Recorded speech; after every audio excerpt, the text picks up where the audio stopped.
जय हिंद साथियों। तो चलिए आज से शुरू करते हैं वास्तविक संख्या का इम्पोर्टेंट क्वेश्चन। कल तो 5 तक बचा चुके थे, आज से क्वेश्चन नंबर 6 से बताएंगे। तो चलिए ज़्यादा बकवास नहीं करेंगे, क्वेश्चन पर आते हैं। तो चलिए देखते हैं क्वेश्चन नंबर 6 क्या है। निम्नलिखित में कौन सा अपरिमेय संख्या है। तो सबसे पहला क्या है, ए नंबर √64/√36, यानी कि √64 क्या हो जाता है 8 और √36 क्या होता है 6। ये हो गया परिमेय संख्या। क्या 81, तो ये हो गया 9, ये भी परिमेय संख्या हो गया। यह है √2.5, तो इसको लिख सकते हैं, पॉइंट उड़ा देंगे तो यहाँ 10, ये हो गया 5/√10, ये अपरिमेय संख्या है। ये भी परिमेय संख्या, तो इस क्वेश्चन का आंसर हो जाएगा सी। तो आप लोग बता चुके थे परिमेय कैसे पहचाने और अपरिमेय कैसे पहचानते। परिमेय संख्या होता है जिसको p/q के रूप में लिखते हैं, और अपरिमेय संख्या जिसको p/q के रूप में नहीं लिखते हैं। और p और q पूर्णांक होना चाहिए, q = ≠0 होना चाहिए।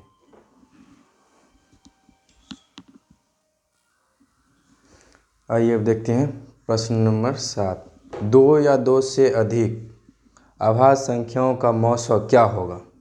तो 2 या 2 से अधिक अभाज्य संख्याओं का मौसा क्या होगा। तो सबसे पहला ऑप्शन क्या है 1। तो 2 या 2 से अधिक मौसा पहले लेते हैं, कोई भी 2 ले लेते हैं, 3 ले लेते हैं और 5 ले लेते हैं। ये तीनों अभाज्य संख्या है, इसका मौसा हम निकालेंगे। तो अभाज्य गुणनखंड विधि से निकालते हैं।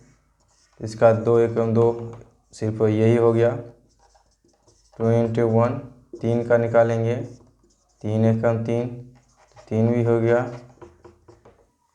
5 का निकालेंगे, 5 एकम 5, तो 5 का भी हो गया, 5 1।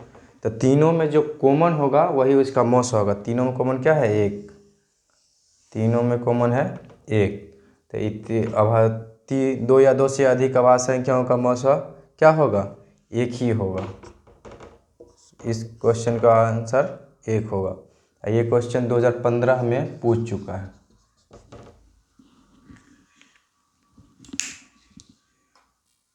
चलिए अब देखते हैं 8वां प्रश्न। इसमें क्या है कि निम्नलिखित में कौन परिमेय संख्या है। तो सबसे पहला क्या है 3√3। √3 तो अपरिमेय संख्या है, तो इसका मतलब ये भी क्या होगा अपरिमेय संख्या। दूसरा देख लेते हैं 2√2, 2√2/3√2। तो √2 खत्म, बच गया 2/3, यानी कि ये हो गया परिमेय संख्या। इस क्वेश्चन का आंसर बी। ये भी होगा अपरिमेय संख्या 2 + √5, ये भी होगा अपरिमेय संख्या 2 × √2। 2 दूना 4 दूना 8, तोड़ के भी इतना ही आता है। मतलब कि हम बताए थे कि कोई भी परिमेय और अपरिमेय संख्या का जोड़, घटाव, गुणा, भाग अपरिमेय ही होता है। आइए अब देखते हैं क्वेश्चन नंबर 11। इसमें क्या कहता है, 2 क्रमिक सम संख्याओं का HCF होगा। ऑप्शन 1 में ए 2 3 6। तो क्या होगा, 2 क्रमिक सम संख्या ले लेते हैं।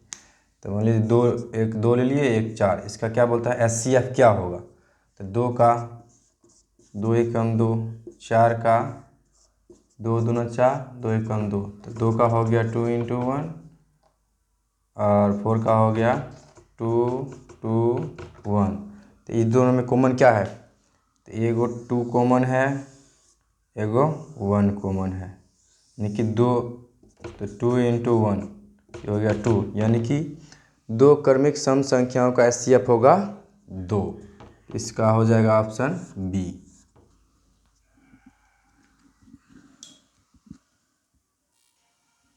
आइए अब देखते हैं क्वेश्चन नंबर 12। इसमें क्या कहता है, निम्नलिखित में कौन परिमेय संख्या है। सबसे पहला क्या है √7, ये तो अपरिमेय संख्या है। दूसरा क्या है √2/√5, ये भी अपरिमेय संख्या है।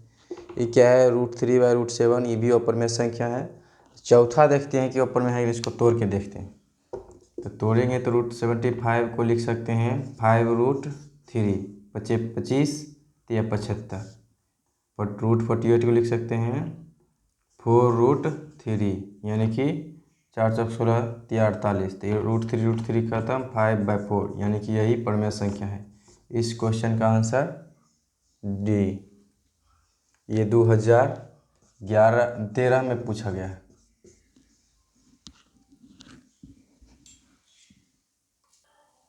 आइए अब देखते हैं क्वेश्चन नंबर 13। इसमें क्या कहता है, निम्न में कौन परमेय संख्या है। √3 तो अपरमेय संख्या है, इसको चेक करते हैं। 2√2/√2, तो 2√2/√2, तो √2 खत्म, बच गया 2, इसके नीचे में 1, तो p/q के रूप में है, तो ये हो गया परमेय संख्या। तो इसका आंसर ऑप्शन बी। यही 2011 में पूछ चुका है।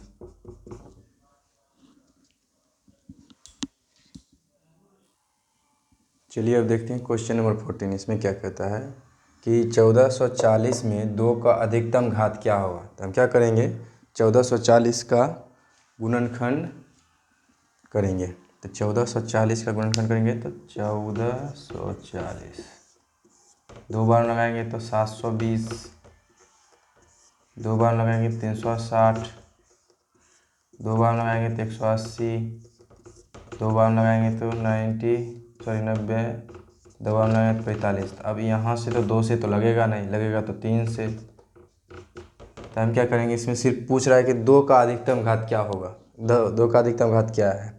तो इसमें क्या है, क्या 2 है, 1 2 3 4 5, तो 2⁵ यानी इसका आंसर क्या होगा, ऑप्शन सी।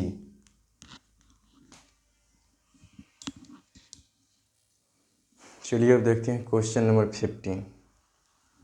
निम्नलिखित में कौन अभाज्य संख्या है। ये क्वेश्चन तो 6-7 का बच्चा भी बता सकता है। अभाज्य संख्या होता क्या है। अभाज्य संख्या जो खुद और एक को छोड़ के दूसरा कोई अंक से नहीं डिविजिबल होगा, वो अभाज्य संख्या होता है। जैसे कि 8 है, 8 में 2 4 सब दोनों से डिवाइड है, 1 से भी है और 8 से भी है। 9 में भी हो जाएगा, 3 से, 9 से, 1 से। 11 जो है सिर्फ 1 और 11 से ही, मतलब कि ये खुद और 1 से ही है। तो ये हो गया इस अभाज्य संख्या। इस प्रश्न का आंसर सी।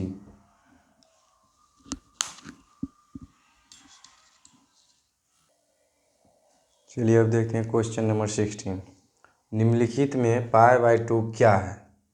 तो सबसे पहला ऑप्शन है परमेय संख्या, दूसरा अपरमेय संख्या, तीसरा परमेय और अपरमेय दोनों संख्या, और लास्ट ऑप्शन इनमें से कोई नहीं। तो π/2 जो है अपरमेय संख्या और पाई भी अपरमेय संख्या, इसलिए π/2 अपरमेय संख्या है। लेकिन पाई के बारे में, पाई अपरमेय संख्या क्यों है, जब सब्जेक्टिव क्वेश्चन देंगे तब बताएंगे पाई अपरमेय संख्या क्यों है।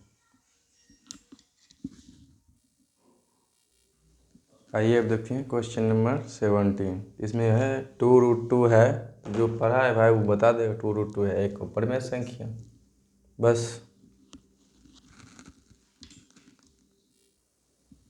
आइए देखते हैं अब क्वेश्चन नंबर 18। इसमें क्या कहता है, इनमें से कौन सा संख्या अपरमेय है। तो क्वेश्चन देखते ही आंसर पता चल जाता है। तो √9, तो इसका 3 हो जाएगा, ये तो परमेय हो गया। √20 का तो हो जाएगा यही अपरमेय संख्या है। √25 तो ये हो गया 5, 49 तो ये हो गया 7, तो अपरमेय संख्या यही हो गया। आइए अब देखते हैं क्वेश्चन नंबर 19। इसमें क्या कहता है, निम्नलिखित में कौन अपरमेय संख्या है। तो सबसे पहला क्या है, √36/64, ये हो जाएगा 6/4, तो ये हो गया परमेय संख्या। दूसरा ऑप्शन है √1/81, तो ये होगा 1/9, ये भी परमेय संख्या होगा। तीसरा है √3/5, तो ये हो जाएगा अपरमेय संख्या। तो इस क्वेश्चन का आंसर ऑप्शन सी, √3/5। आइए अब देखते हैं क्वेश्चन नंबर 20। निम्नलिखित में कौन परमेय संख्या है। सबसे पहले क्या है, 49/64 कौन परमेय संख्या है। तो 49/64, 49 का क्या हो जाएगा 7 और 64 का 8, यानी कि 49 का जो वर्गमूल है 7 हो जाएगा 8, तो ये हो गया परमेय संख्या। 9/√91 हो जाएगा, ये परमेय संख्या। ये हो जाएगा 31 51 जो अपर में संख्या है, ये हो जाएगा 7/√101। ये भी अपर में संख्या, यानी कि इस क्वेश्चन का सही आंसर ऑप्शन ए √49/64।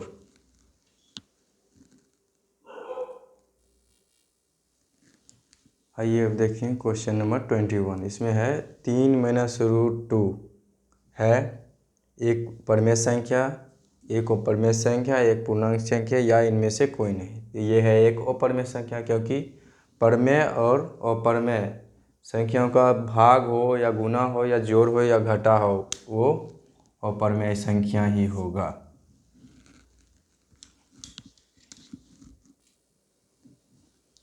आइए अब देखते हैं क्वेश्चन नंबर 22। इसमें क्या कहता है, यूक्लिड विभाजन एल्गोरिदम दो धनात्मक पूर्णांकों के निम्न में से किसे परिकलित करने की तकनीक है।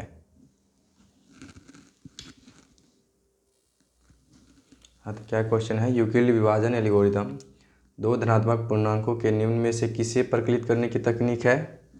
तो लॉ नहीं, मॉसॉ। हाँ, तो इसका सही ऑप्शन क्या होगा, मॉसॉ, महत्तम समापवर्तक प्राप्त कर परिकलित करने की तकनीकी है। आइए हम देखते हैं क्वेश्चन नंबर 23।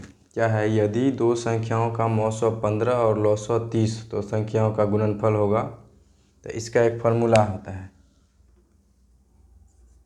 पहली संख्या गुना दूसरी संख्या बराबर मॉसॉ गुना लॉसॉ। तो हमें पहले ये दिया हुआ है मॉसॉ 15 और दोनों संख्या का मॉसॉ 15 और लॉसॉ 30। तो क्या हो जाएगा, 15 × 30 यानी कि 450। तो इसका आंसर हो जाएगा ये 450। आइए अब देखते हैं क्वेश्चन नंबर 24। क्या है, प्रत्येक धनात्मक सम पूर्णांक के लिए निम्नलिखित में कौन सत्य है। मतलब कि जो धनात्मक सम पूर्णांक है, इसके लिए कौन सा कथन सत्य होगा। तो 2n+1 है, तो इसमें अगर n की जगह पर हम 1 ले लेते हैं, 2 × 1+1 तो अगर 2 × 1 = 2 + 1 3 हो गया। ये तो सम हुआ नहीं, ये तो विषम हो गया। अब इसमें चेक कर लेते हैं 2n के रूप में, तो 2n, तो n की जगह पर 1 ले लेंगे तो 2 हो गया, 2 ले लेंगे तो 4 हो गया, इसमें 2 लेते तो 5 हो जाता। 3n में लेंगे तो 3 × 1 यानी कि भी विषम संख्या हो गया। तो इसका मतलब इस क्वेश्चन का आंसर यह मतलब यह 2n के रूप में होगा, तब वो धनात्मक सम पूर्णांक होगा।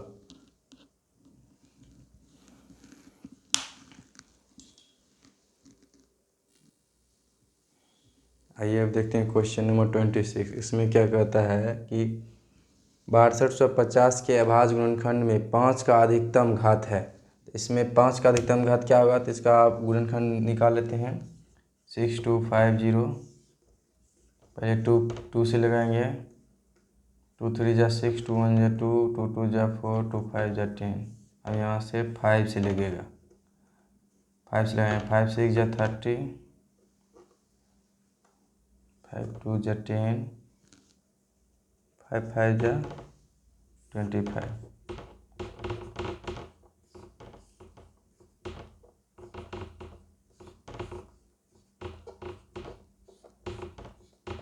तो कितना 5 है, 1 2 3 4 5 यानी 5 के पावर 5। तो यानी कि इसका सही आंसर क्या होगा, अधिकतम घात 5।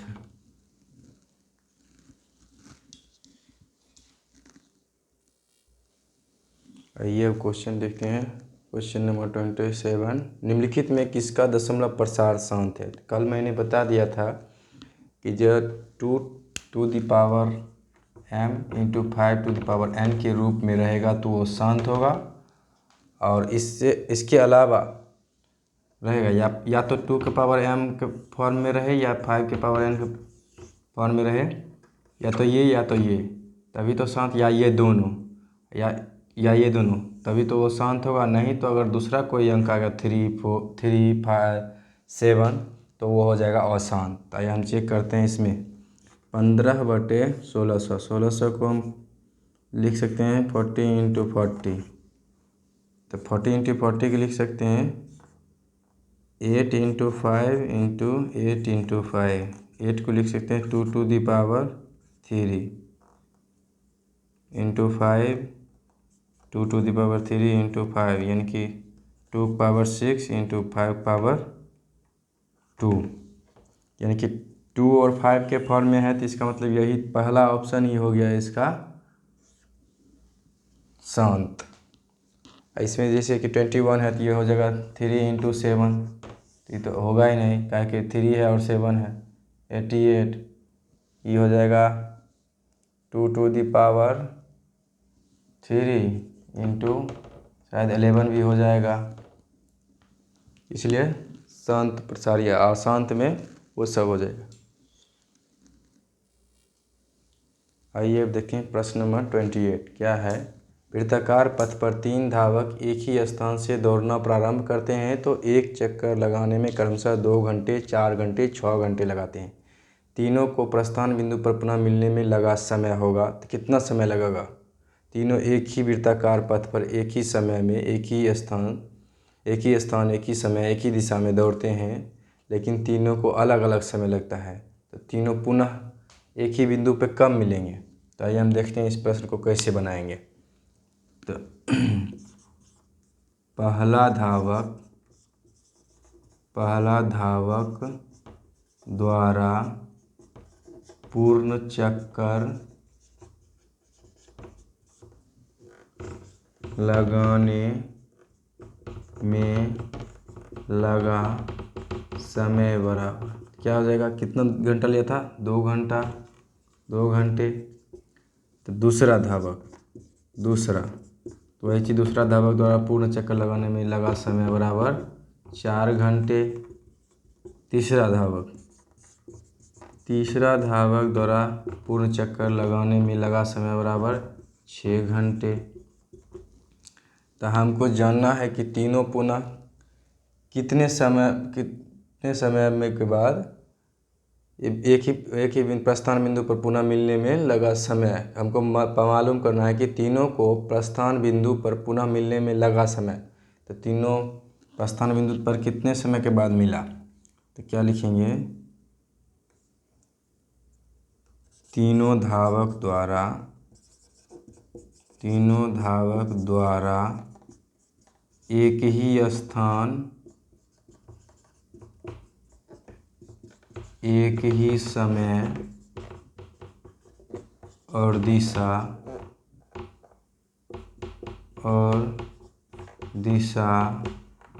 में चलना प्रारंभ करते हैं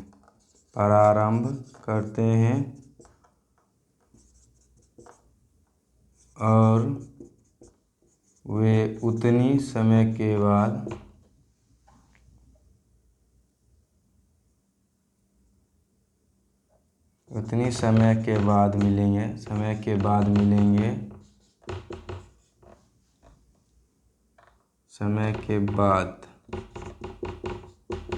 मिलेंगे जितने की 2, 4, 6 का लॉसअ होगा। 2, 4, 6 का लॉसअ क्या हो जाएगा, तो 2, 4 का लॉसअ हो जाएगा 12। इस क्वेश्चन का आंसर हो जाएगा 12। तो ऑप्शन सी 12 घंटे लगेंगे। तो इस क्वेश्चन जैसे कि अभी तो ये जब सब्जेक्टिव में दिया रहेगा तब ऐसा बनाना है, अगर ऐसा दिया रहा है ऑब्जेक्टिव में तो जल्दी बनाने के लिए वृत्ताकार पथ पर 3 धावक एक ही स्थान से दौड़ना प्रारंभ करते हैं तो एक चक्कर लगाने में क्रमशः 2 घंटे, 4 घंटे, 6 घंटे लगाते हैं। तीनों को प्रस्थान बिंदु पर पुनः मिलने में लगा समय होगा। तो क्या करेंगे, जो समय दिया रहेगा तीनों का हम लॉसअ निकाल लेंगे, जो लॉसअ आएगा वही इसका आंसर होगा। ज़्यादा कुछ करने की बात नहीं है।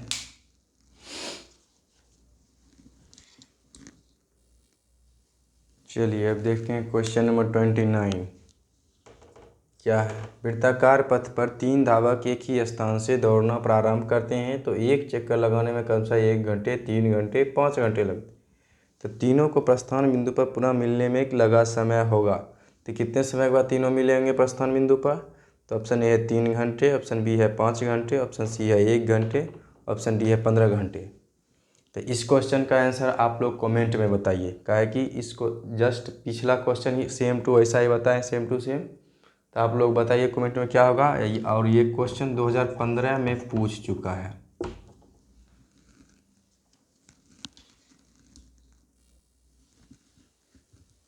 तो सभी लोग से अनुरोध है, लाइक करें, सब्सक्राइब करें, शेयर कर दें जिनको अच्छा लगे। कम से कम हम भी मोटिवेट रहेंगे तो अच्छा से पढ़ाएंगे।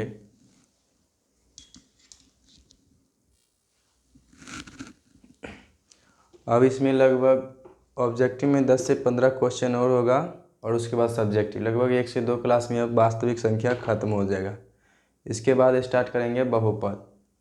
तो सभी लोग बहुपद में भी मन लगा के पढ़िए, इसमें भी मन लगा के पढ़िए। जितना सवाल दिए हैं आपको बताएंगे, इसमें उतना सवाल आप प्रैक्टिस कर लीजिएगा। तो इसका मेरा गारंटी है कि 80 से 90% मार्क्स मैथ में ले आइएगा। थोड़ा ध्यान से पढ़िएगा तब।